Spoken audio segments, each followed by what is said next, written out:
All right, welcome to the Scoundrel Outdoors podcast. We're super excited. I got Austin here with me. This is something we've done a little bit of a mock podcast last year, but we're just post-season of deer season. So we wanted to meet together and reflect on this past season and talk about some highs and lows, talk about our experiences on public, talk about the recurve kill I had in Arkansas of a nice buck, and then talk about our private land hunts and some absolute mega giants that we had on camera this year and we encountered, but weren't really to seal the deal on any of them besides one of them, and it was like a crazy one-off. It was a giant. It was a giant. It was a giant, and it was a miracle. But yeah, so we're just going to kind of go where the wind takes us on this, and want to start out. Let's just intro each other. Austin, tell me a little bit about yourself, where you're from. Well, and how we met and all that good stuff. From Northwest Arkansas, in Harrison, Arkansas. So it's like the heart of the Ozarks, kind of like 20, 30 minutes from Branson, Missouri, if you know where that is. And that's kind of where I kind of grew up, and met Josh there. We played football, and Josh actually was the person that he led me to the Lord, and so he's definitely became like a brother and my best friend, and so it's been a journey. We've been to Kenya together a couple of times. We've served in missions, and we moved to Oklahoma City together, and met our wives here, and we're still living here, and hunting and fishing, and just adventuring. So, yeah, amidst all that story, there's something that always has kind of gravitated us together in common is our love for fishing and hunting, and just being in the outdoors. We're always just running amok doing something growing up, so we've become best friends over the years, and so that has kind of turned into a creative outlet for him and I. And I have a background in video and photo, and Austin shoots some photo, and so we're like, dude, we're already taking photos and videos in the field. Why don't we just like make something cool out of it? And for me, I was like, I have all this footage and I just want to get it out for people to be able to hear it. Are you hearing the dinghy? I'm getting text messages on my Mac, and I was like, it's very distracting.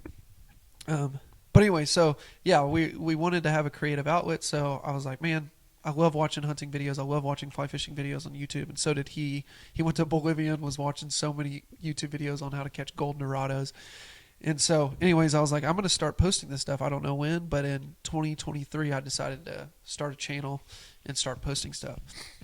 So our hope with this podcast is, I don't know 100% what direction we're going to go with it. Maybe it'll ebb and flow. But right now, I think we both want to just be able to share our stories and our memories post hunts, post fishing trips, stuff like that. Would you agree with that? oh yeah, definitely. I think something we both like doing is telling stories over and over and over again, and and also like it's something like cool, like we're gonna be able to show our kids one day, and just kind of like watch every now and then, just to recap like awesome moments that we've like been able to experience together, and so that's like the whole part about it, just experiencing it, and maybe we can share it with you guys too. Heck yeah. So, something that we have coming up that I'm super excited is a film drops Friday, which by the time this podcast gets out, it'll probably be way past the film drop. But Friday the 7th, February 7th, I'm dropping a film called The Ultimate Arkansas Adventure. And that film kind of encapsulates a 3-day backpacking trip across the Buffalo National River Trail, which Austin has hiked big portions of that with me, but on this trip, I was linking up with some friends from Oklahoma who've never experienced that trip. And so I did that with them. Austin wasn't able to go because of work and stuff like that. But it so happened to coincide with the early season buck hunt. And I was super stoked. I had a piece of private property that Austin and I hunted last year that we discovered had some very nice bucks, especially like high caliber bucks for the Ozark Mountains. Wouldn't you agree? Oh yeah, it's gonna, yeah. And we've hunted in the Ozarks, most of our lives, most of my hunting career, and definitely all of Austin's hunting career. And I mean, these were huge bucks for the Ozarks. So Austin and I hunted that lease last year, or that property, and we had some encounters with some really awesome bucks, and I got to shoot a 10-point. And this year, the landowner wanted, because it was a connection through my father, he just wanted one guy out there, and he wanted me out there, so I went ahead and went alone. But this year there was a 9-point that survived from last year, and it didn't really grow at all. I think it was probably about the same size, don't you? It was big, but yeah. It was really nice. It's a nice 9-point, and I guess the velvet one. yeah, the velvet one. Oh yeah, it was an early season hunt, and Arkansas opened up for like the early season, like the velvet archery hunt, and so you could go get like a velvet, like shoot a buck in velvet. Which is the first year they did that. Yeah, but it was pretty cool. It was a good opportunity, but the velvet was kind of they've already started to shed it off in a little bit, so they're kind of like half velvet stage. Yeah, and so in this film, I set out some bait at the beginning of the backpacking trip. We hiked the whole Buffalo River Trail, and then I had my cell camera out, and I received photos of this 8-point this year. Or I keep saying 8 and 9. It's technically a 9-point, but it's like a mainframe 8. It has like a small little kicker. But anyways, what was funny though is I'm sending pictures to Austin when he's back home in Oklahoma. And I'm like, dude, this has a drop tine. You remember that? You're like, dude, it has a drop tine. But it was just velvet that had shed off, and it looked like a perfect, like, giant drop tine. So I was so excited. And anyway, so we finished that backpacking trip. It was like the hardest hike I've ever done, and I'm like not even exaggerating. I don't have a crazy amount of experience hiking, but I consider myself a decently gritty dude, and it pushed me to my limits. And then I told myself, since I shot a buck last year with my compound, I really wanted to try to steal the deal and kill one with my recurve. So I left my compound at home, which was a big leap of faith for me because I always end up. It's kind of like whenever you're switching. Austin can relate to this. When you're switching to fly fishing from conventional tackle to catch like smallmouth, and you're not having any luck with a fly rod. Just grab the spinning rod, dude. You stick the spinning rod in your back pocket. You have to commit to the fly rod to actually grow and learn how to catch smallmouth. I used to just carry out both of them, and then one would take over. Yeah. So anyways, that's kind of the mindset I had with the recurve bow. So I was like, I'm just taking the recurve, and I've been practicing super hard, and I knew if I get a shot on this deer, it'll be about 15 yards, because I was hunting on overbait, and you can hunt overbait on private land in Arkansas. And we got absolutely skunked the first day. The first morning. There was like no movement, and the buck hadn't daylighted in 2 days. It daylighted 2 days in a row while we were on the trail, and then it didn't daylight for 2 days. And so I sat up that evening, and I almost didn't go. I was tired. I missed my family. I wanted to get home to my baby girl. And something in me was like, you just need to go sit from like 1 p.m. until sunset. And at 5 p.m. There was 2 bucks. There was a small basket rack 8-point that walked out. And I was like, all right, I want to shoot this and get home. And right behind it was that giant 9-point. And was able to steady my shot and make it happen. And I shot it. The way I shot it was quartered away, went kind of back behind his rib cage, and then sliced right out his heart. It was just miracle shot, and I was just super stoked, super excited. I couldn't believe it. And he ran 30 yards and crashed. So that video I'm releasing Friday, you'll be able to see the play-by-play of that whole hunt. You'll get to see the backpacking trip. The backpacking trip was insane. I mean, it was literally like a jungle, that first part. And then we encountered a timber rattler. Raccoons stole a lot of our dry freeze meals. It was just crazy. So that hunt was super awesome, and it was super awesome to be in the Ozark Mountains where we're from and be able to kill a big Ozark Mountain timber buck. Something Josh really loves is pushing his body to the absolute limit for no reason at all. And so like, he loves backpacking.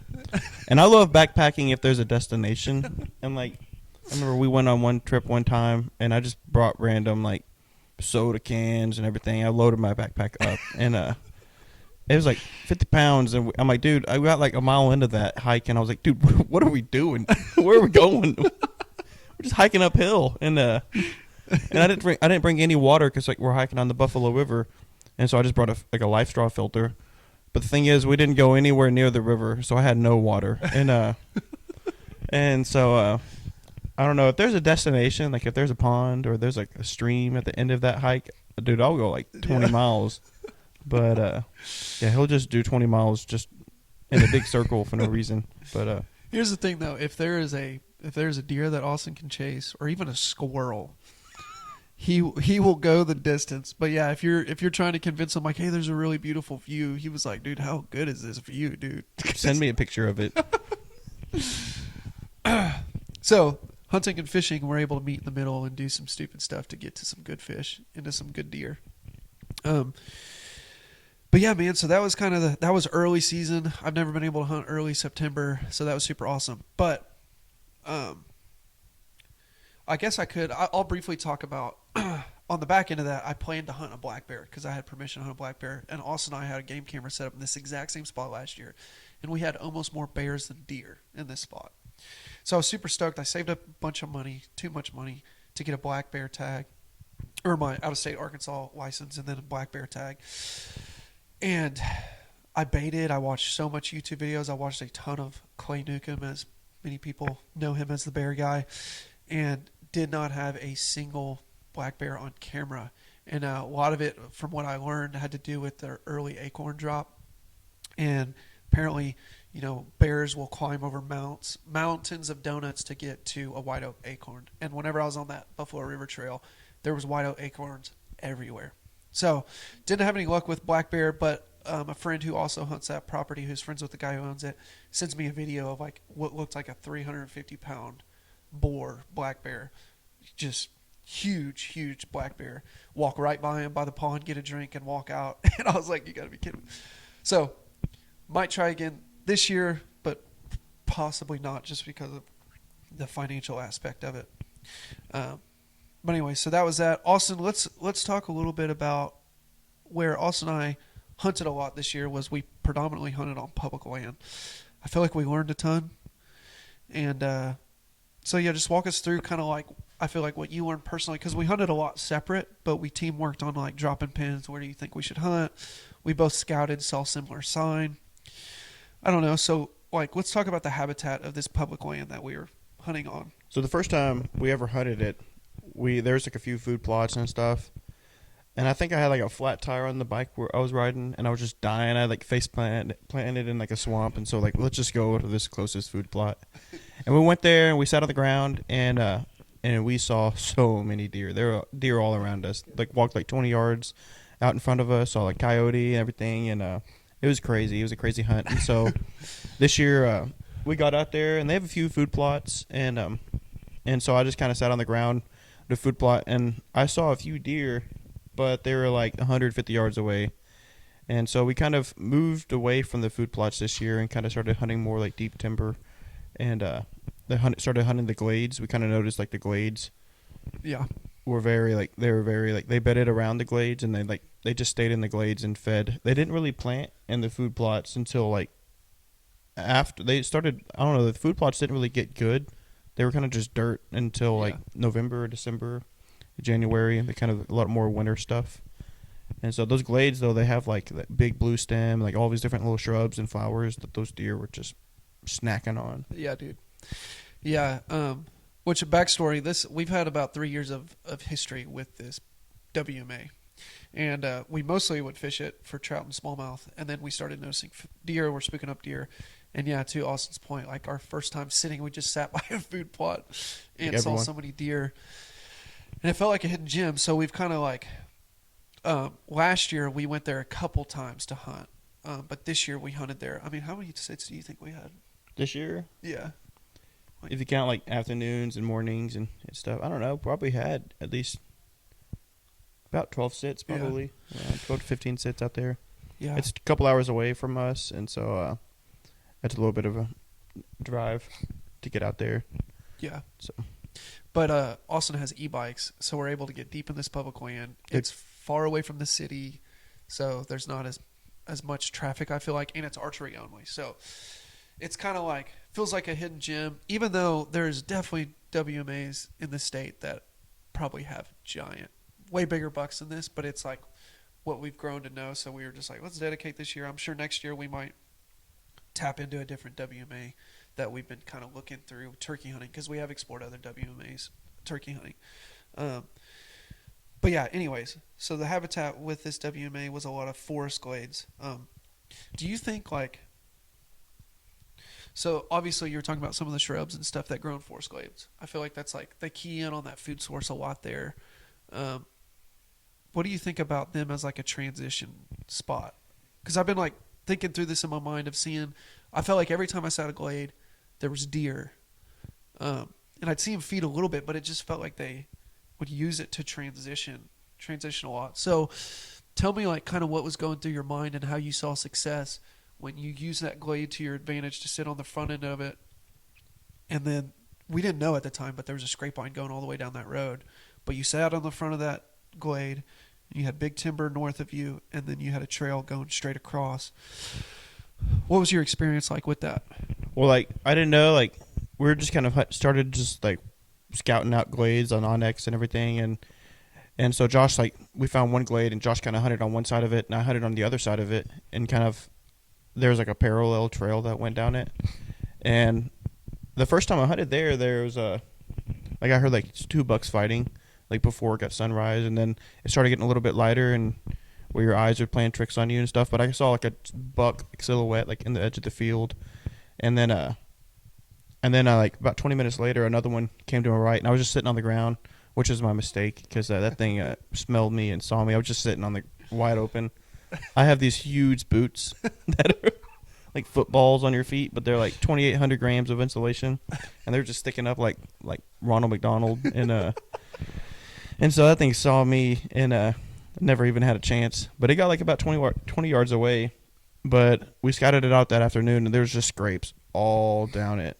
But we found like a lot of deer cut across those glades, and they would feed a little bit and then move along, and then I think they kind of just hop glade to glade. Yeah. And Yeah, specifically in this WMA, I feel like they hop glade to glade and they bed. Well, what I found out is they like to bed in the glades, but they'll bed a lot around glades. And so Austin saw two bucks that morning, and the buck he did see was, I mean, it was like a nice 8-point. yeah, it was a nice buck. I mean, it wasn't the biggest buck. I saw a really nice buck in that spot for public land, and it was giant. And but those glades, like when we say glades, it's like rocky, and there's obviously like not really any trees. It's kind of like high stem shrubs and something that doesn't really look very appetizing. And but I mean, for me, if I was a deer, I'm like, it looks kind of like a little bit like desert, Yeah. and or like Texas, and but yeah, the deer love it. They love the different variety of flowers and shrubs and everything that grow in there, Yeah. and they just hang around it all day. And Yeah. My daughter's trying to unlock the door. I feel like we were honing in on these glades, and I think a lot of the reason too we were like super interested about these glades is obviously this WMA was unique. There was a lot of forest glades, and there's actually a lot of glades like in Arkansas where we're from.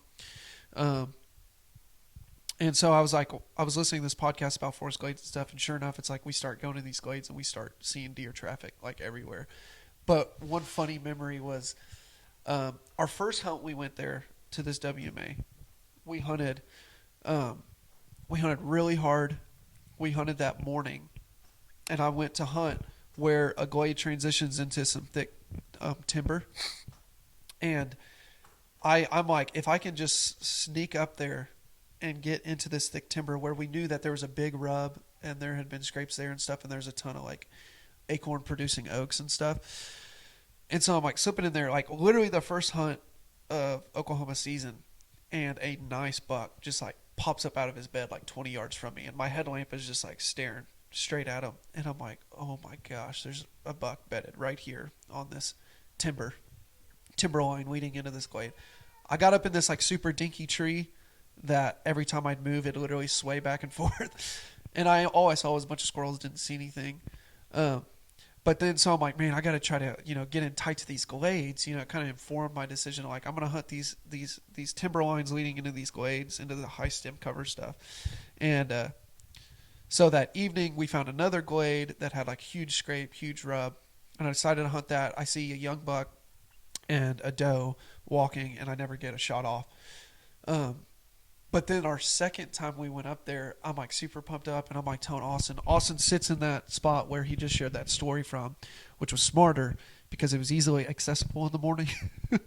And so he was able to post up against a tree. Obviously, if you would have had a saddle or something, you would have been able to get up in the tree. But I'm walking into this glade. I'm telling Austin, I'm like, yeah, dude, so they've been bedding in the thick timber, around the glade. So I'm just going to try to push into this glade that I was seeing on Onyx. And I was like, and I'm going to try to get 3/4 of the way into the glade set up, and I'm just going to get them transitioning.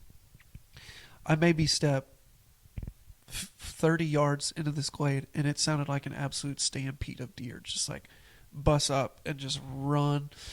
And it was the most miserable morning of hunting I think I've ever had. I had an awesome morning of hunting that morning. I saw those 2 bucks fighting about 50 yards from me before daylight, and then I saw those 2 bucks, then I saw some does, and that was the morning. And so, and we ended up coming back at afternoon, and I set my climber up in like one of those trees where I like a little bit closer to where that buck was.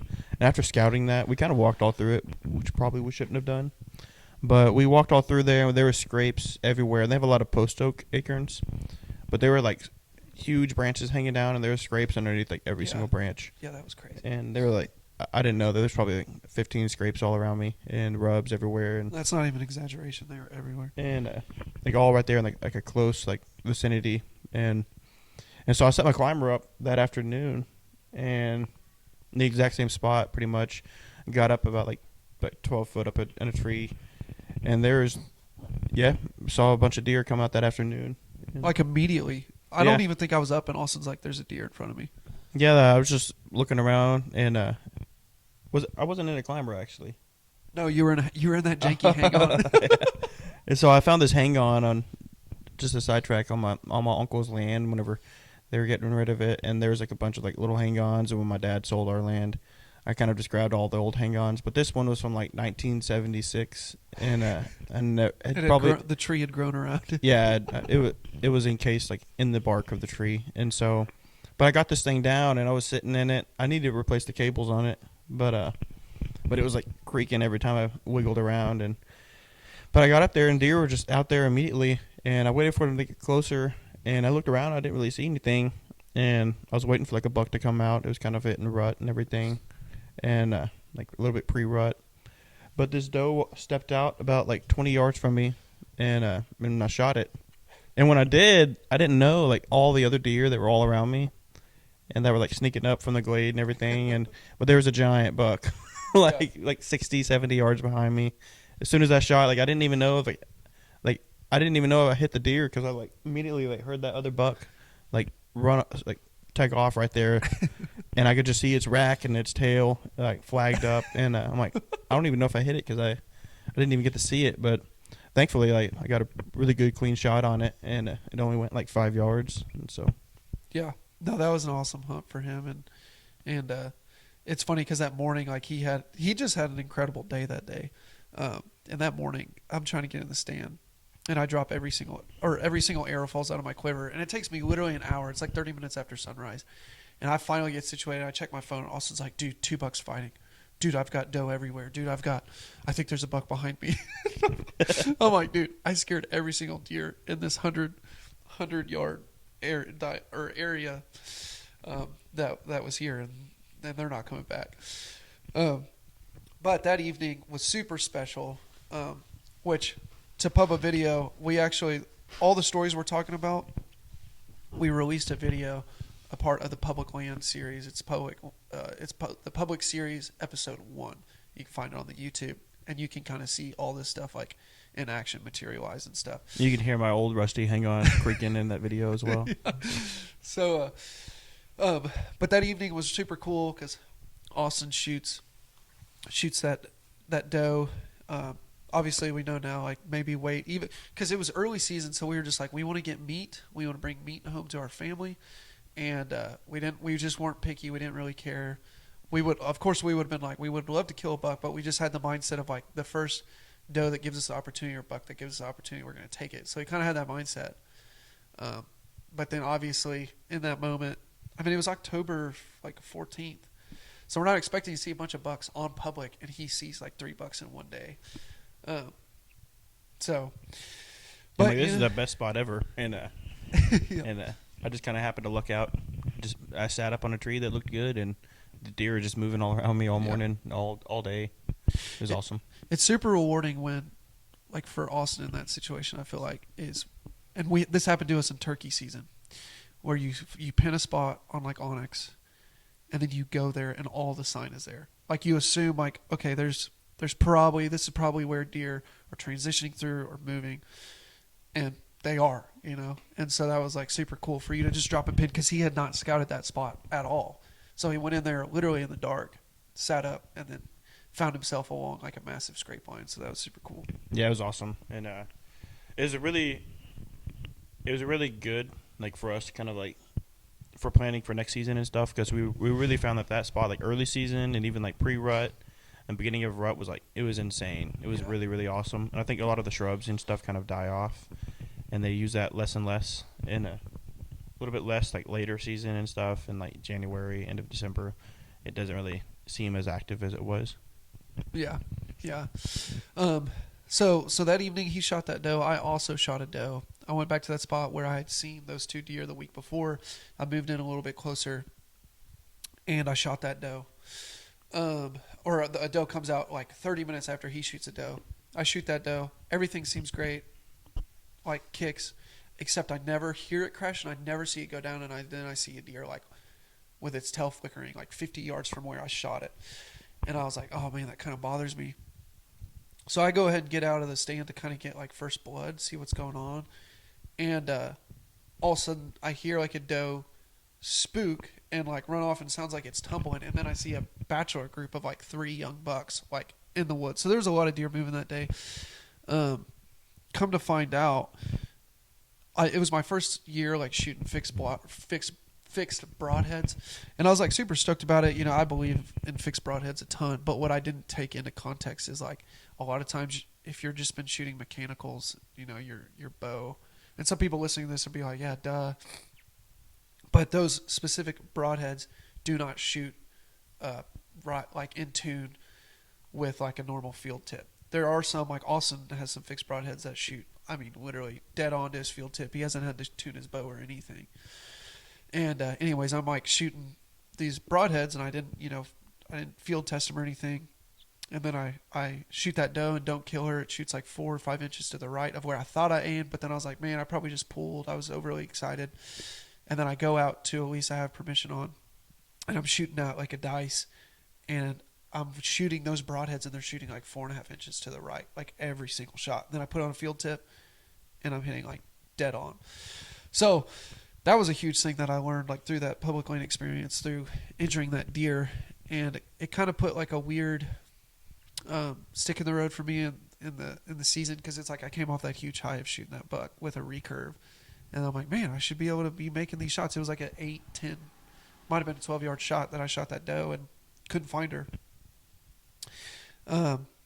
So yeah, it was kind of like I wanted to make the switch to field or to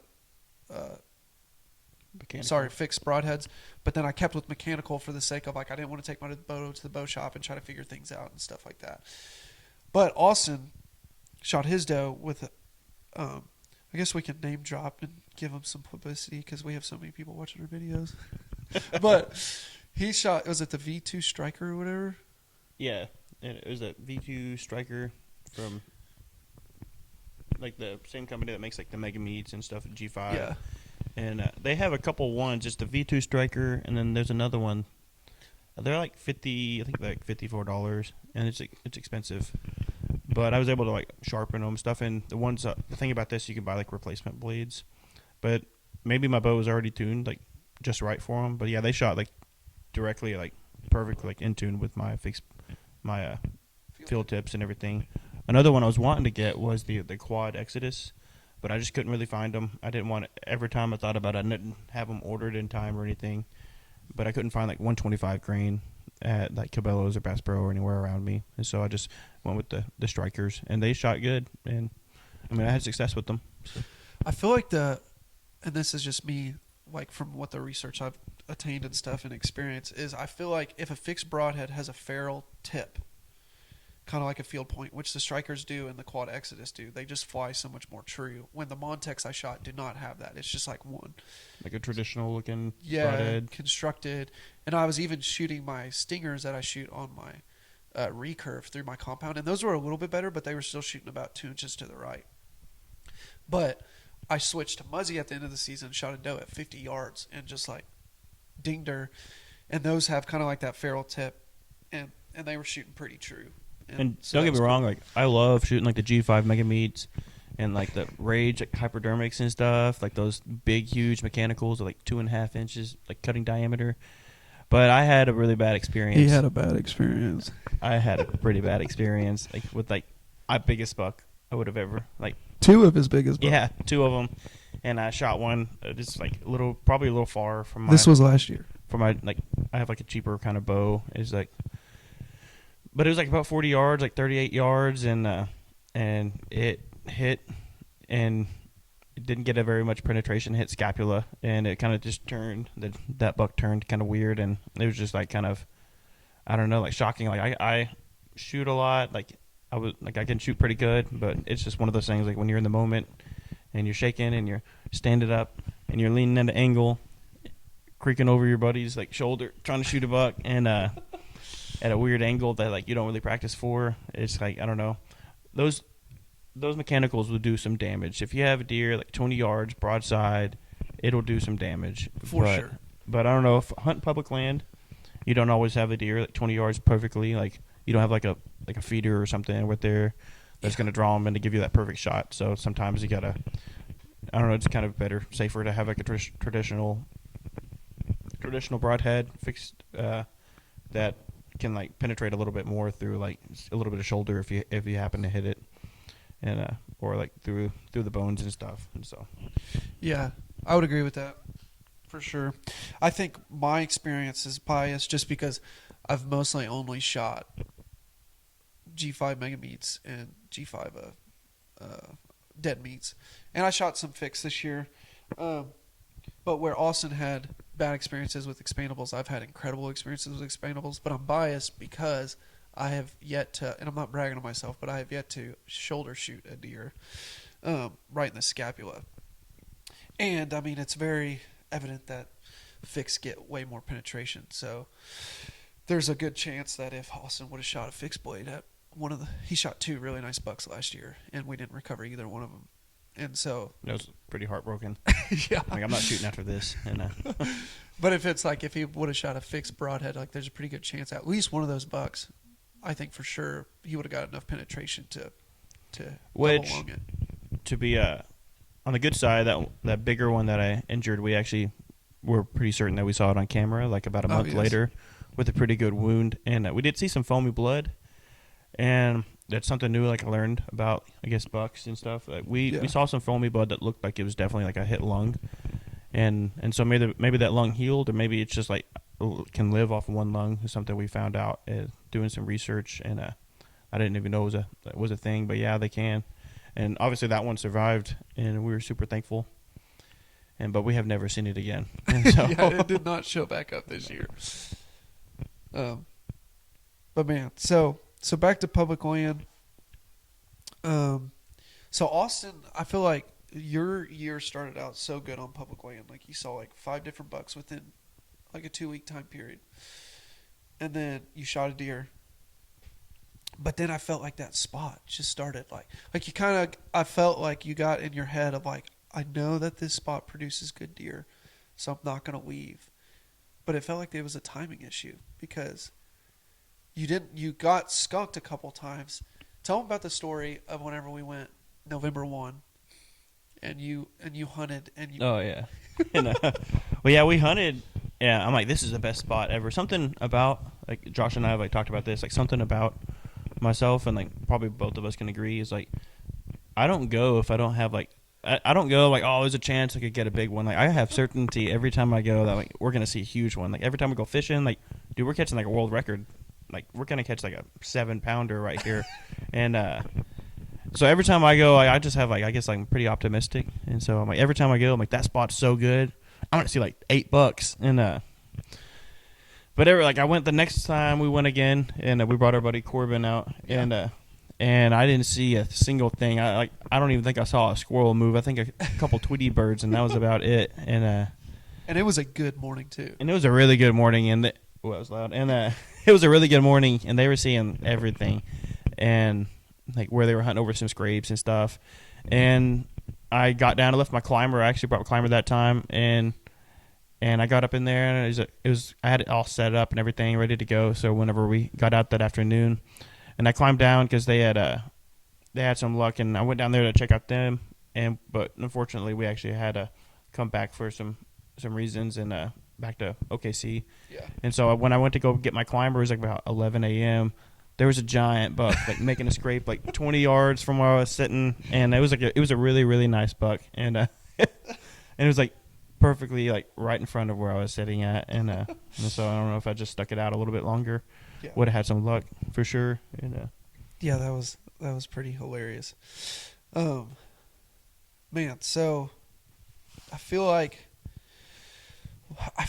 leading into November. So then we went to that same public piece, and this video is out too. This is episode 2,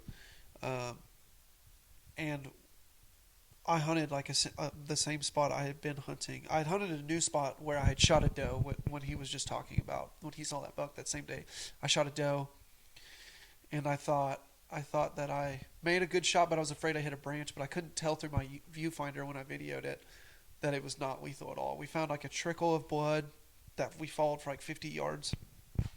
Come to find out, I get home and I look at the footage, and that deer is definitely not dead. I think she's probably okay, don't you think? Yeah, I think so. I mean, you definitely clipped that little stray branch that just happened to wander out in front of their arrow. And, I don't know who put that there. But yeah, she definitely. I mean, it was like right on her her. What am I trying to say? Her back strap. So I think she'll be okay. But anyways, we go up there, and Austin and I had like a deer camp planned, which is also in season 1, episode 2 of the public series that's been released. And we were super excited. We camped in my truck, dude. We get out there. So tell them about the drive out there, because as soon as we get like remotely close to the WMA, you remember so my wife texts me and is like, hey, a big buck just ran through our yard, like right out here, which I don't have permission to hunt out here. But it runs through our yard, so we're like, man, it's going to be a good day. We're on the road. We're probably like, 30 minutes from the WMA? And maybe less than that. And that buck crosses. when we were on the phone with Lane. Yeah, we were on the phone, and we were just like both of us at the same. Were we on the phone yet? I'm not sure. I just remember there was a buck that didn't look necessarily that big that crossed the road, and we're like, whoa. I'm like, oh, look, buck. And dude, we both like recognized at the same time, like it just like flashed his horns. And we're like, whoa! And it was a huge buck. It was a really nice. It was like huge. It was really wide. And but both of us were like amped up, like we're shooting a giant this morning. We're gonna see a big one, and just absolute certainty once again. And because we're seeing deer everywhere. It's like we got out there at like 2:30. It's like 1:45, 2 p.m. on the road. This buck goes out. It's not super tall, so we're like, dude, look at that buck. And then we get like level with it, and it's like it had to have been like 20 inches wide, dude. It was a giant buck. And we were like, oh my gosh. But we both realized that at the same time, and we just went, wow, and almost ran off the road. And it was a core memory for sure. So we're super amped up, and I'm like, dude, let's get out there. Let's get in our spot. So Austin goes to his spot, and I get set up in my spot. And we're hunting an afternoon hunt here. Yes. And so I have injured 2 deer at this point. One of them I think is dead, that first one I shot. But I have injured 2 deer at this point, and I still don't have any meat other than that buck that I shot in Arkansas that my wife is a little weary to eat because of the CWD in the Ozark Mountains, which we could talk about that a lot. But so I'm like super desperate, and I'm like, man, almost to the mindset of like if it's brown, it's down. But of course, you're like, I hope a big buck walks out. And we just wanted some meat, like make some jerky and yeah, and some steaks and stuff. And Austin had shot a doe too, and he recovered his, as you can see in the first episode. But it was a little bit smaller than we were expecting it to be. Well, when a doe is by itself, it looks sufficient. And Yes. like it looks like a healthy doe, like nice size and everything, until another bigger doe walks out, and you're like, oh yeah, that doe's small. But yeah, it was just by itself. Nothing else was like stepping out in the glade, and so it looked pretty nice. But it was I'll be honest, it was a pretty small doe, and but it I mean, tasted wasn't really a good. yearling, but it was very small. It didn't have spots or anything like that, but it was. So It didn't have spots. It definitely didn't have spots. And he was at least like it was over a year old, but it was a small doe. But it tasted really, really good. That meat, it just fell apart. And something like we decided to do on this hunt because we had learned a lesson from spooking deer in the morning, is we were gonna get our stuff like set up in the afternoon, and like kind of like mark it, and then like that way like the next morning we can just kind of slip out there and get in it and get in the stand and everything. And so kind of just get all of our gear set up and all that, and everything. And so that next morning we don't spook anything out there trying to hang up a climber or hang up a saddle or anything. Yeah. So we ride on Austin's e-bikes, like chariots, and then Austin drops, gets set up in his spot, and I immediately go to my spot. And I'm like, it doesn't take me super long to get set up in the saddle, especially like in the daylight. And so, I'm getting set up. It probably took me about 20 minutes from like the bottom of the tree to get like everything around the tree and my bow set up. And I kid you not, I'm literally like goofing around, messing with my saddle, and I'm like parallel to the tree like this. And all of a sudden, a buck, it's like 3:30, 3:15, a buck comes cruising at like 8 yards. Now, it's a small buck, but as I said, it was, I borderline had that mindset of like, if it's brown, it's down. And my wife, before I left, was like, I'm making excuses here. My wife, before I left, was like, you should definitely please bring a deer home. Okay. And I was like, I'll do my best. So anyways, this buck goes, and it's like, I know immediately it's a tiny buck, but then like so I grab my bow, but then I'm like, I'm not going to shoot it. But then it's like perfectly in front of me. And then there was just like a certain angle on its horns that I was like, maybe this is a 2-year-old. Because it looked a little like which you'll see the video. It's a very small buck, but it's kind of tall. And I just look and I'm like, and I pull back and I just stop it right there, and I shot it. And I was super stoked. I mean, it was just kind of like, you're on public land and a buck runs right up under you. And so I'm like, I'm super excited. But then immediately I'm like, dang, I just burned a buck tag on that tiny buck. But I text Austin, and Austin's been sitting for maybe like 15. I don't even think that. Like I just sat up, and he's like, "Oh, dude, just shot a buck," and I'm like, "Where, dude? Like I just now got sat." And and of course Austin's like, "Dude, it's a nice buck," and I was like, "Dude, it's not a nice buck at all." I was like, "It's a tiny buck." But as Austin said about the doe, that meat tasted really good, and that was a cool hunt because after I shot that buck, it was like 30-mile-an-hour wind. So the wind is blowing south from the southeast, and there's a buck, like a more mature buck, probably about a 2.5, 3-year-old. So not huge, but it walks and sits like northwest of me, and just absolutely absorbs all the scent that I was like that was coming from my tree. And it stops, and I'm grunting at him, and you can see this in the video. You can't really see how decent of a buck it was. You can kind of see his frame for a second. But it was a nice buck. It was like a buck that I'm like, that's the ideal buck I would go for on like public land. So we were super excited. We had a ton of hopes up, and I cleaned that deer, and man, those burgers afterwards. dude. We had Austin, when I was cleaning the deer, ran into town. We looked at the stuff that we had brought, which we're trying to ball on a budget, and we realized I don't really want to eat any of this. So Austin's like, dude, you want me to go to Boomerang and get us some burgers? Called in some burgers at Boomerang and drove into town, and dude, they were juicy. They were it was great sustenance for the soul. And so that was a blast. And then I got like a peach pie, fried pie, coconut fried pie, dude. It's Boomerang. They can wheel and deal it, dude. Amen to that. So, and then from that, let's see, did you see anything that evening? I can't remember. I don't even remember if I saw anything that evening. Yeah, I think you had a slow evening. But that next morning, we woke up, we get out there, and we get out there, and it seems like it's going to be an incredible evening. We literally head out, and as soon as I'm like crossing this field to get to this spot that I was going to hunt that morning, I see a very big body, what looks like a very big body buck chasing like a smaller body doe. And he's just chasing her through the field. And I text Austin. I was like, "Dude, we're gonna see some bucks for sure." And then I ended up only seeing 3 doe that morning. And then you saw, was it 2 doe, like right at sunrise? Yeah, and then I didn't see anything else after that, Yeah. and it was like super slow. That was kind of that transition. It was getting pretty cold, and they started using that less and less, and then we came back. The next time we came back, we like the game and fish that came and cleared it all completely. Every single scrape that was on that trail, and they just like plowed it and planted. I guess they planted a bunch of stuff, but I'm like, I don't think I'm gonna sit here where they just plowed and so yeah. Yeah.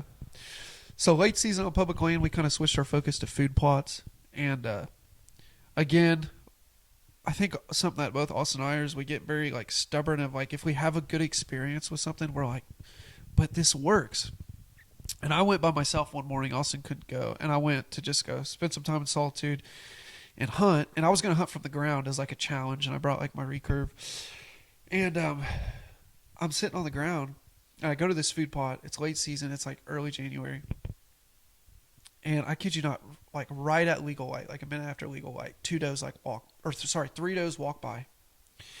And they walk literally, and they get about like 50 yards from me. And then like transition out of this food plot. And I was like, oh, okay. Dude, like 30 minutes later, I've got 2 more does that go through. Do the exact same thing, never get close enough. Then like 30 minutes later, I have 3 more does. I'm not exaggerating. There's 9 does at this point. And I'm like, are you kidding me? And they're all transitioning around the same spot. So I'm like, man, my predictions were right. They're going to be using food plots. So I decide to get up because I'm sitting on the ground, and I'm like, I'm going to go post up by this like post oak. Or no, it might have been a winged elm. I can't remember. And I'm setting up by this tree where they're transitioning at, and then 2 more doe come and walk, and they get within 5 yards of me. But I can't get my bow drawn around this tree, and they end up spooking and stuff. And this is a bushy tree. This is a bushy tree. But it was crazy because I was literally standing behind this cedar tree that's by this. I don't know if it's a winged elm. You're more of the tree guy. I think it was a winged elm. And a big one. It was big, and I'm literally standing up, and they're kind of like staring at me. And I try to get drawn on them, and I can't make it happen. But I was like, dude, I'm literally about to kill a deer from the ground. Like, this is so cool. So that got like a bug in my head of like, dude, Austin, we gotta hunt food plots.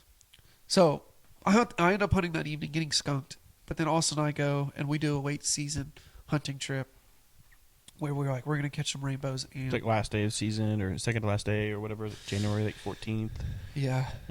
And we're like, we're just going to hunt. Let's just hunt food plots. And he's like, all right, dude, if I trust that you had an awesome experience. So we go out there, and I'm beating that drum. And post up that evening. Get out. Absolute certainty that we're going to shoot a giant and or at least see a giant. So, I just want to see it. We get absolutely skunked. And then that morning. There was No, we got skunked. We got skunked that evening. And then that morning. We get skunked till like 11 a.m. Or was it like 10? I can't remember, but we were sitting for a long time. We didn't see anything. It was snow on the ground. I was sitting on the ground. Josh was up in a tree like 100 yards from me, like 90 to 100 yards. And I'm like sitting in the snow, and it snowed a lot. We were like southern, like that where we were at. It snowed like 8 inches of snow, I guess. It was beautiful out there. It was super pretty, and so it was a pretty cold morning. Yeah. And it was super late. We saw 2 does, just like. They just crossed the food plot, and that's all they did. They just crossed, and they were. I think there wasn't more than 2. It's like there was in that group. There was 3. Yeah, 3, and so probably the same pack over and over and over again. But but yeah, it was cold, and that's all we saw. And we thought we had certainty that we were going to see something for sure, and I guess we did. And so yeah, we saw, but we did not conquer. So we decided to grab a bite, and then we caught a bunch of rainbows. It was a great day fishing rainbows that evening. Like 2 cheeseburgers to go. All right, so that was kind of our public experience this year. which there's a ton that we can talk about there. But episode 3 will be out in the next like 2 weeks, and you can kind of see like a little bit what we're talking about the late season. All right, let's talk. I don't have a crazy amount of time here, because we got to go see family in Arkansas. Let's talk about our private land experience on the permission lease, or the permission piece we have here in Oklahoma. What 3 bucks did we have on camera this year? Well, we had Roosevelt came back. There's a buck that we've named Roosevelt, and that's transitioned into Theodore, and he's a giant this year. I think he's like regressed in a way, but like he's growing like more like non-typical in the same sense. Like he had the years prior like a significant drop time like every year, and this year he was just like a rose bush. And so we weren't able to get him, sadly. I think we saw him a couple times. We were definitely close to where he was at a few times, but we're kind of afraid like next year he's getting old. Like he's old buck. He's gonna digress a little bit more, and hopefully not. But yeah, I'm not like very good at scoring bucks, but I think he's easily. He doesn't have the biggest frame and all, but the palmation and the non-typical points he had. Like he had 20. To have had over 20 points. Yeah, we were trying to count them, but you can't just count them from pictures and stuff. But it was like we counted like 23 at one point, and he is a crazy buck. But anyway, so there's 3 bucks that we were after this year that showed up on our cameras. There was Roosevelt that showed up in September. Him and Velvet, he looked crazy. Yeah, he was huge. So there's Roosevelt that showed up in September. There was Ducky that showed up in October. And then in November, we had this new buck that was an absolute unit of a buck. Here's the thing. All 3 of these deer were bigger than any deer that Austin and I have even like had the opportunity to hunt or know about that are in the area of where we're hunting. Like I've never even laid my eyes on a buck this caliber, especially Leviathan. Like his like mass was huge, his frame was huge, like the tine length, like solid tine length. Like he was a giant buck. All of these bucks were over 150 inches. So Roosevelt was there a ton during early season. And then, so our experience with Roosevelt, Austin wasn't able to hunt a crazy amount this year just because he's been working so hard and working so much at where he works at. And but I did have one encounter with Roosevelt this year, and he was chasing a doe in front of me, and I was trying to pull him off this doe, and I could not pull him off this doe. And then I had one encounter. I'm sharing this because Austin, unfortunately, wasn't with me in the stand when I had these encounters. But I took Corbin on a day that Austin couldn't go, and we're sitting in the stand. It was like Corbin's like 3rd time hunting, and we're hunting, and it's like 10 a.m. and it's like 10 a.m. and literally this like mature 8-point walks out. Hey, 1 second. Hey, Maker. So Maker found us. I think she's been searching real hard for us. Yeah. And we've heard that door rattle like 20 times, but she found us. So, anyways, I'm out here in Austin. So, I feel like I go too many different directions with I couldn't hunt. You were with Corbin. Yes, which we'll talk about like dates here in a second, so I don't lose that thought.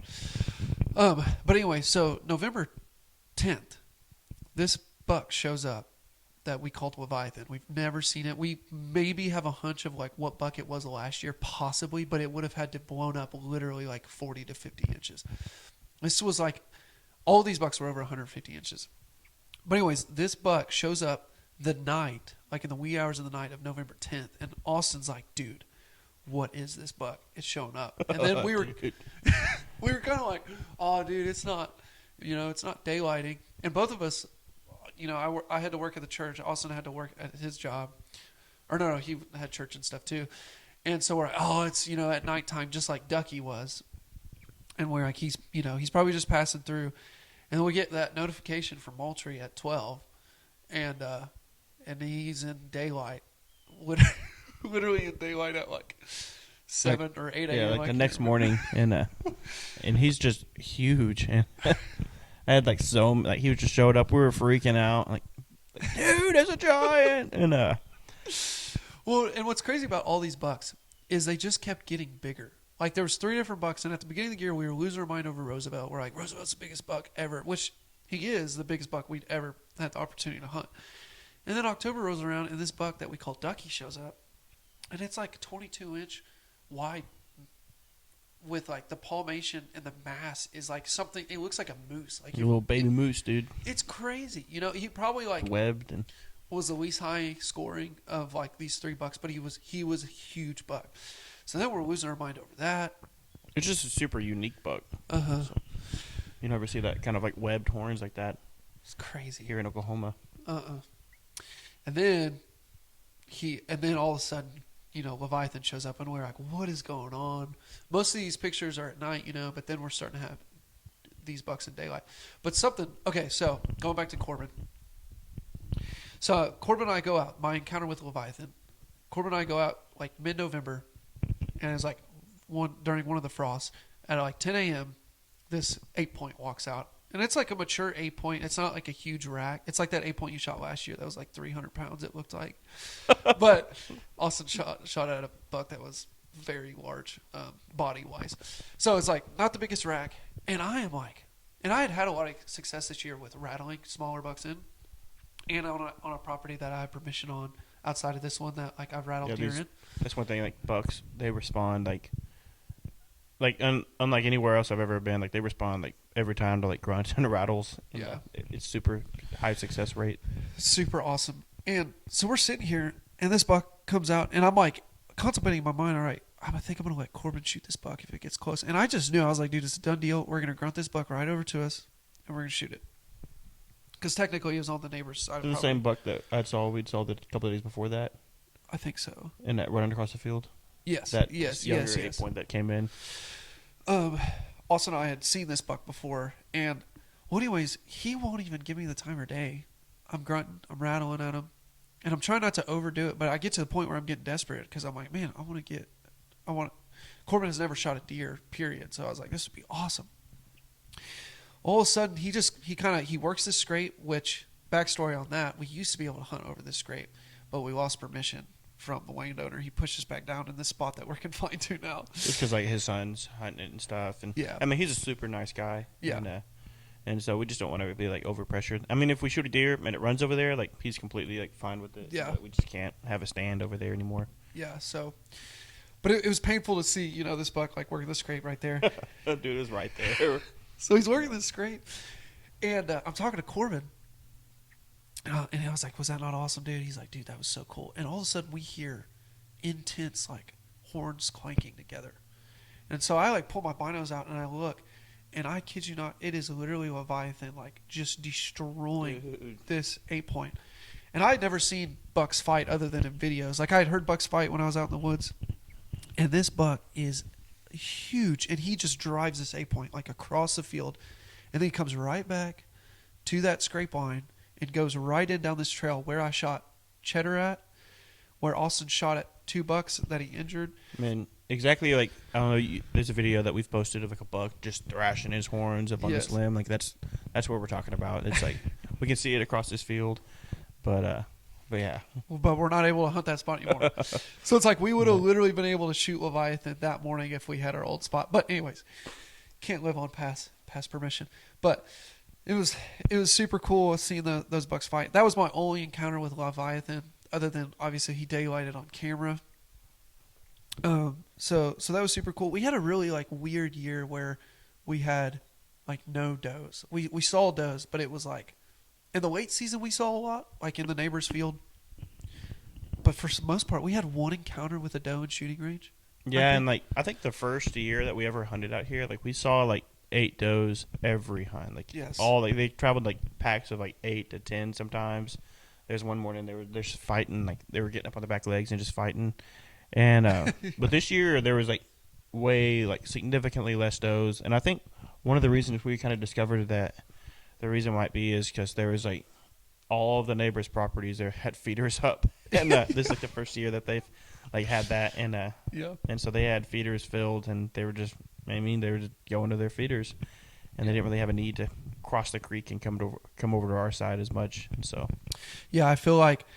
I think word kind of got out that Austin and I were shooting, because I've shot 2 nice mature bucks out there. Austin has shot injured 2 nice mature bucks. And so it's like I'm a We friendly had guy, really nice bucks on camera and stuff too, like Roosevelt and like we're friendly guys, so like we're very candid and like share about our experiences with the neighbors and stuff. And I probably share too much with the neighbor about how he should get out there and hunt. Well, now there's feeders everywhere, so so it looks like everybody's trying to get their share of buck. So with that being said, this is like a super heavily pressured private piece because it's like so many different private lanes butting up against each other. And they're mostly fields. Like they're fields, and we're hunting on like a creek. Like it's like the only patch of woods like in that area. Yeah. And there's like a kind of a cross like T intersection, and we are like our land like kind of butts up to like where that T is, and so we're able to hunt like kind of the center. And so like during the rut, like we see bucks that like we've never even seen before. In like each of those fields, we'll see them running through, and they're like giants. Like, dude, I've never even seen that buck. And so there's like new bucks just showing up all the time, which is kind of crazy because we'll see them once and never see them again. Like last day of the hunting season last year, we saw a buck that was just had horns going in every direction, and it was like, I'm like, oh, I couldn't shoot it. It wasn't on our land. And I had my rifle, and I was like, it's huge. And we had to let that one go, unfortunately. So, but I mean, it is literally like where we get to hunt is literally like. There's nothing special about it other than it is a legit perfect funnel and pinch point. It's like during the rut, we used to have a lot of does, but this year, not until early November do we start seeing all these bucks, and they just use this tree line to scent check and chase does, and it's just a perfect funnel. The scrapes like all down like each side of the tree line, and yep. And so bucks kind of just come from all over, and every now and then we'll see them like running across the field, and like the buck Josh shot last year, that big 10, I think it was a 10, and yeah, it was a 10. And that buck Josh shot last year, we saw it run across the field, and so we just let out a loud grunt or like clink the horns together, and then they just turn 90 degrees and they'll just run in, and we've had like several encounters where we'll see them like 150 yards out, and we'll just like slam the battling bones together or the rattle bag or whatever, and we'll just slam them together, and they'll just stop, stare, and they'll turn, and like his, like it came in on a bead, and just came in and started thrashing its horns, hitting that scrape and everything, and so yeah, I mean it is incredible. We've gotten a kill, a really nice 8-point, a really nice 10 out of there. So it's super cool, and it's literally just like a 20-acre piece that I have permission on that just is perfectly in a pinch point. It's like it's all it is really. It's nothing special. It's not a ton of like management that we can do other than like choosing which bucks to shoot, and it's nice that we have a ton of mature bucks that we can choose from there. So anyways, I have the encounter with Roosevelt. Austin wasn't there for it. I was hunting by myself. I couldn't call him in. He was on a doe's tail. It was crazy seeing him. Super heavy, massy deer. Then I have the encounter with the Leviathan. And at this point, it's like late November. And so we're both kind of getting deflated. We're like, man, we're probably missing our opportunity with these bucks. Before I jump into that, something I think that is cool is like we've had 4 years of history with this piece of property. And we're starting to realize that, like, there are reoccurring dates that, like, you have to be out there. yeah, and so Austin shot that nice buck last year on November 10th, and then November 10th, Leviathan daylighted in front of the camera. And then November 17th, I shot Cheddar, and then November 17th of the next year, I shot that big 10-point. So it's just crazy. Like, I think we're going to try to make an oath this year of, like, no matter what, dude, if we have to ask off, we have to be out there November 10th. I'm going to quit my job. We have to be out there November 10th. We have to be out there November 17th. But, so, I wanted to share this story real quick. This was a crazy, crazy story. So, November 25th, it's late season. I didn't even bother reaching out to Austin, which I found out later. He was like, dude, you should have reached out to me. But because we had a conversation, I thought he had to work, and I had shot a wedding the night before. I think you kind of like maybe you weren't planning on hunting. You just went out there. Yeah. It was already daylight, and so I packed my stuff in my truck, but I had to coach at a gym that morning. I coach at a gym on like Tuesday and Thursday mornings, and this was a Monday morning. I coached on this Monday morning. I had packed it was rifle season, so I packed my rifle because I was like, I'm not going to mess with my bow if I get out there. And so I packed my rifle, packed my coveralls and stuff. It was pretty cold. I go to coach this class, and I'm coaching this workout class, And something in me was like, it's not worth it. Just go home, be with your family. Because there was 40-mile-an-hour winds, like not exaggerating. It was like 40-mile-an-hour winds. It was cold, but it was like right in the middle of a transition of a cold front. And I'm like, dude, it's like 40-mile-an-hour winds. It's just not worth it. I'm just going to go home. I'll hunt Tuesday morning with Austin. Because Tuesday was going to be perfect. It was going to be like 28 or 32, like no wind, fresh frost, everything. So I get in the car to head out, and something in me, which I believe was God, said, "Don't spend time with your family. Get in the woods." Well, so context here, I coach this class, and the sun's been up for 30 minutes. It's like 7:30, and I have to be at work at like 9:30. So I'm like, well, by the time I get there, I'll have like an hour to hunt. So I'm wrestling with this, but something in me in the car is like, dude, you need to go out there and just check it out. You never know what's going to happen. Just walk out there with your rifle. And so I drive straight from this gym up to this spot. This private piece I have permission on. And I kid you not, I get my coveralls, I throw my 30-06 over my shoulder, and I start walking out of my relative's like backyard. And in this field, like 450 yards in front of me, it's like 40-mile-an-hour winds blowing on me, and I see a deer crossing the field at like 450 yards from me. And I'm like, oh, it looks like a buck, but it doesn't look that huge. I can't really tell. It just kind of looks, it's far away. So I started army crawling towards it. I'm like, I should at least try to army crawl towards him and get like a good look at him. The only tree between him and I is, what is the name of that tree?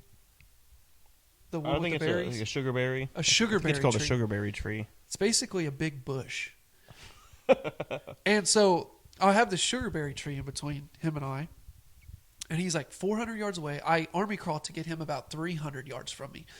And I put my binos on him, and all I see is mass. And I'm like, dude. I'm like, oh my gosh, dude, this is actually this is a good buck. And so he gets literally diagonal from me, and the sugarberry tree is perfectly in between me. And I weighed my chances, and I was like, dude, it's 40-mile-an-hour winds. His wind's blowing straight into my face. He's not going to smell me. I just got to get up and sprint to this buck.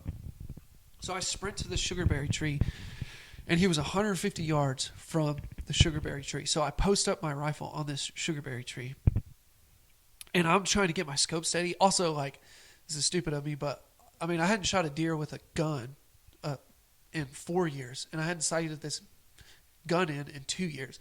So I'm just trusting that, But it was on. It was on. It was on. Hadn't taken it out. So. It was on. I mean, 2 years ago it was on when we had taken it out. But anyway, so I'm setting up here, and I'm like adjusting my scope to zoom in because I am shaking like a leaf, dude. And I'm like, what is this buck? And I immediately, I get him in the scope, and I'm like, it's a Roosevelt, because I just see mass, and I see like, it just looks like a crazy buck from the side. And anyway, so I try to stop this buck, but it's like 40 miles an hour wind, and I'm like, Matt, and he won't look at me, and then I'm like, Matt, and he still won't look at me, and he starts kind of picking up speed like he's going to transition through this funnel like they all do. And I literally just scream at him. I'm like, hey, over here. And when he turns, I realize, oh, this is not Roosevelt. This is Ducky. I just see like this 22-inch wide spread, which I say that because we measured him. He's 22 inches wide. And then, I mean, the rest is history. I was able to like steady my crosshairs and just mow this buck over. I couldn't believe it. It was literally like, I came home and I was telling Brittany I was on top of the moon, and I was like, if I was there 5 minutes earlier, I would have spooked it going out to my stand, because he literally was crossing the field in between our stand and where we park our truck. And so from the stand, like, we can't really shoot a rifle that direction, just because like that's his in-laws' house. Yeah. And so it was just like literally a perfect scenario. And then if I was, 5 minutes late, I would have never seen that deer. So it's just, it felt like a blessing from God. What was crazy though is that was Ducky, what we were talking about earlier. I scored him. The score that I came up with was like 160, but he was probably more like 150 because I know I made some errors probably. But he hadn't showed up since October 18th, I think. And then he showed up that morning before I shot it. Like after I shot that buck, and I'm showing Austin a picture, he like pulls up his mole tree, and it refreshed at 12 p.m. He's like, dude, look who was in front of the camera this morning at like 4 a.m. And it was him. So we hadn't seen him in over a month. And then he shows up, and I shoot him that day. So it's just crazy. I feel like I'm getting buck fever just talking about it. I think it's just because I'm cold. It's freezing out here. But that was literally the craziest. It was the shortest hunt I've ever experienced, and it was just the craziest experience ever. So that was so awesome. Man, dude. So what's something to end here? I want to talk a little bit about. One, do you anticipate to upgrade any gear through your experiences this year?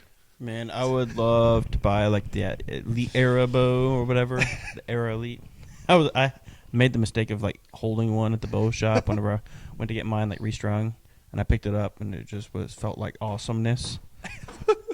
And so I don't know what I have to do to get one of those. You know, what I have to sell. I don't know, kidney or my plasma. And but I don't know if I could get my hands on one. If I can talk my wife into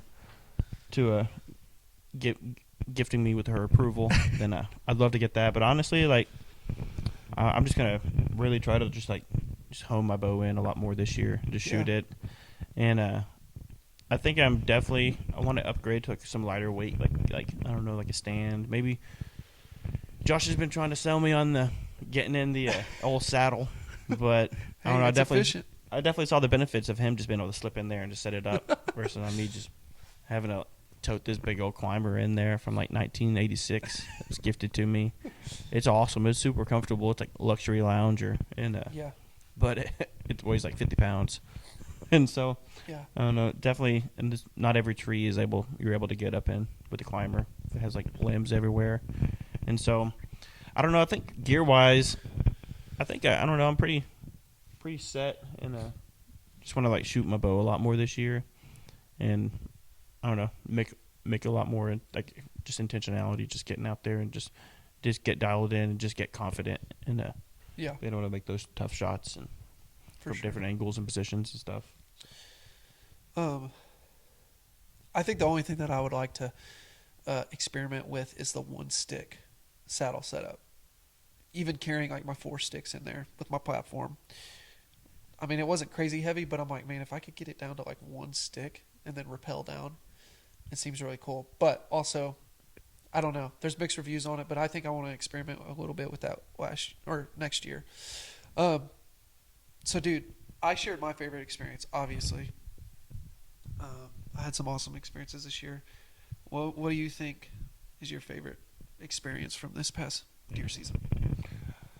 Man, I kind of already shared it, but I think my favorite experience was just that morning sitting out there in a place I've never even stepped foot on, never even looked at with my own eyes, just looked at it on a map and just sat out there with my big Ronald McDonald boots on, and there was just deer all around me. And if I had been up in a tree, like I would have got to shoot one of them, but it was just awesome. Just I don't know, it's so like rewarding when you just get out there and just experience it and just see it, and then after that we get to go catch some fish and stuff, and so that was definitely, I don't know, that was my favorite like hunt.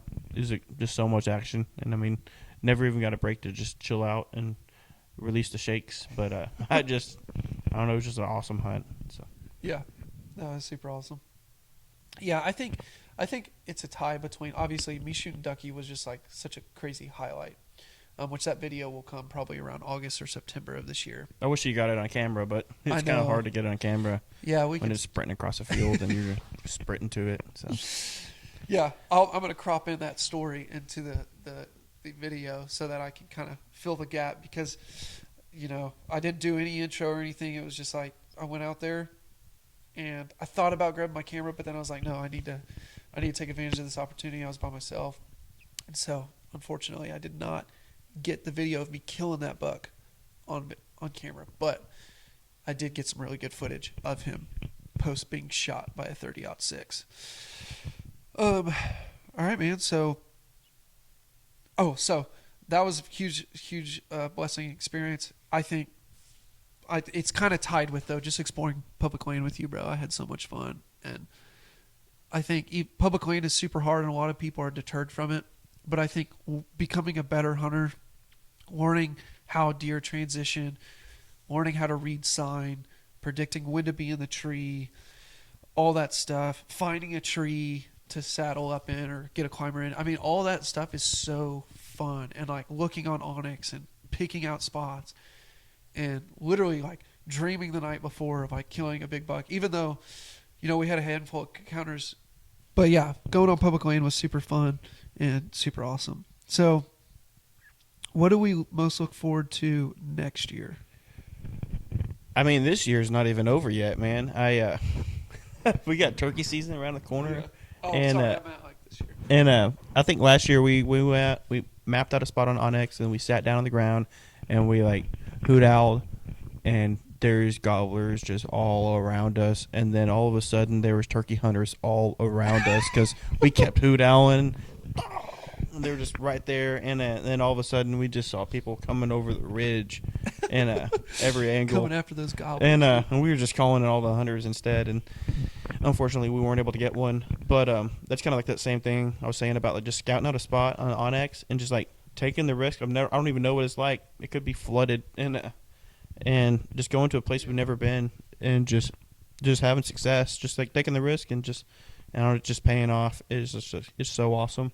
So certainly this year, like I'm super like excited. I love turkey hunting. I love just like I got ADHD, so I just love just like running around and it's just like awesome. Just calling them in, just seeing them run across the fields and stuff, and just hearing them. It just gets your heart just absolutely thumping.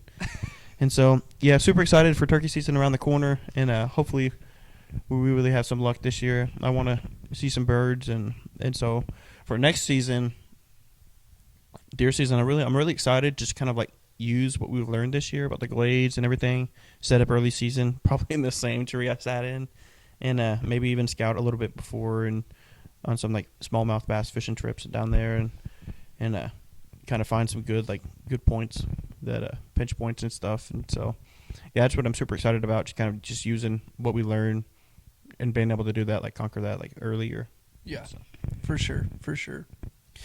I'm looking super forward to next deer season as well. I didn't mention this, but there's a spot that a guy lets me come and hunt, and he knows how to manage land, and he has done an incredible job. I mean, every time I was out there, I saw a super nice buck, and I ended up getting to kill 2 does at the end of the season, which was super cool. And I shot a deer at the farthest I've ever shot at 50 yards and killed a big mature doe, and I'm super stoked we have the meat. I was eating some breakfast sausage the other morning, and we're going to render down some of that fat from that doe and make some soap. So this plot of land is incredible. It's located right off of the I'm just kidding.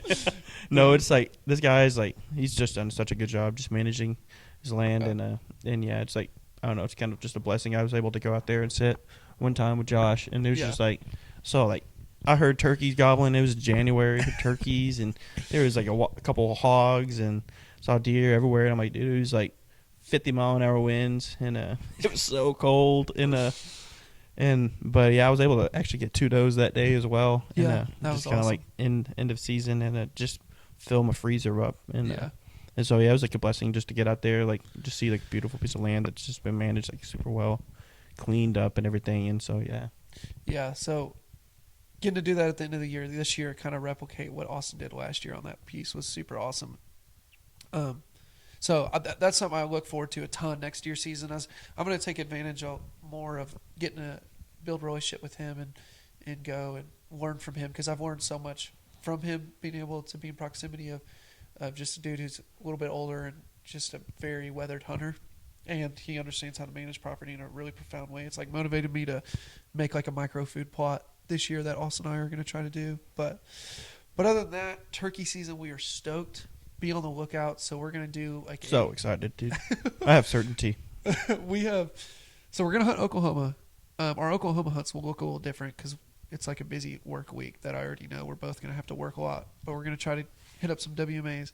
Then we're going to try to take a trip to Arkansas. We kind of have a trip we're planning out on the Buffalo River in Arkansas. Yes.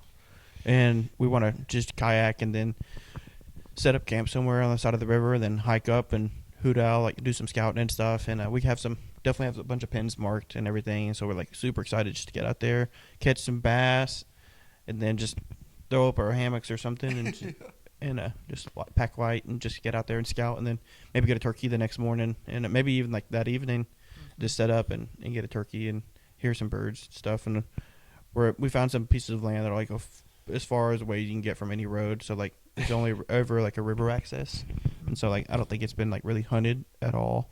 Yeah. They're like not pressured at all. So we're like super excited just to get out there and I don't know, experience something we haven't really tried to do before. We've kayaked it a lot, fished it a lot, backpacked it even, but Yeah. it's miles into like a huge WMA. Yeah. We're super excited. The goal is to catch some spring river smallies with the fly rod and to kill a couple birds, some mountain birds, over 3 days of river camping. It's going to be so awesome. I'm so excited. That'll be a video. We got the Public Land Series Season 1, Episode 3 that will drop soon. Drop in the Ultimate Arkansas Adventure video. We'll make a video from some trout fishing that we'll do over the next few weeks and months, I imagine. And then the story of Ducky, the buck I shared about, that story. That film will come out in late August to mid-September. So we got some trips coming up. We're super excited. We're honing in on that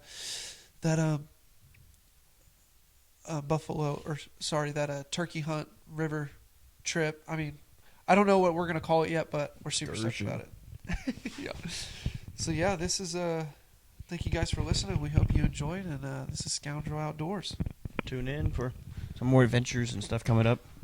Super excited about. So, but yeah. Yeah, sounds good.